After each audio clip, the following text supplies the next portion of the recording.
arbitrationagreements.org. You've probably heard about arbitration, and if you're curious about how it works, one of the key things you should know about is the arbitration rules. But before diving into that, please give this video a thumbs up, press the subscribe button, and hit the notification bell so you can stay up to date about important alternative dispute resolution topics, which can help your customers stay happy and keep costs low when problems occur at your company. Arbitration, as many of you might already know, is a way to resolve disputes without going to court. It's kind of like a private court where both parties pick a neutral third person, the arbitrator, to decide their case. Now, let's get to the meat of it. What are these arbitration rules? In simple terms, they're guidelines or protocols that outline the procedure of the arbitration process. These rules can cover a range of things, from how to start the arbitration and appoint the arbitrator, to how evidence is presented, and eventually how the award is rendered. Different institutions like ours have their own set of rules. These rules can sometimes be preferred or chosen based on the nature of the dispute or the preference of the parties involved. But here's a thing that's fascinating. Did you know that according to some surveys, around 80% of global businesses prefer arbitration over traditional litigation? That's a whopping majority. And why is that?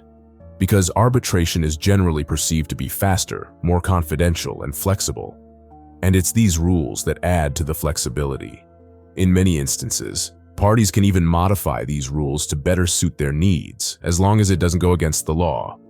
Another cool stat for you: more than 60% of arbitrations worldwide are international in nature. This means disputes between parties from different countries. And guess what? Having a set of mutually agreed upon arbitration rules can make the process smoother in such cross-border disputes. If you want to learn more information about our association's arbitration rules, please visit arbitrationagreements.org. That is where you can purchase what you need to start the dispute resolution process in the correct fashion to handle issues online. Our association does not provide legal advice, but many people from multiple industries use our services to navigate claims in a controlled manner through a cost-effective framework. If you're interested in doing that as a business, give us a call. In fact, big companies use arbitration because it helps them control costs. You're paying one service per case instead of having uncontrolled expenses that any normal lawsuit would cost. That's the real reason people use arbitration. Also, what do you think about arbitration? Which advantage of it is your favorite? Drop a comment below and let us know your opinion. Please do not forget to give this video a thumbs up, subscribe to our channel, and hit the notification bell so you can receive the latest updates about dispute resolution that can help your business succeed.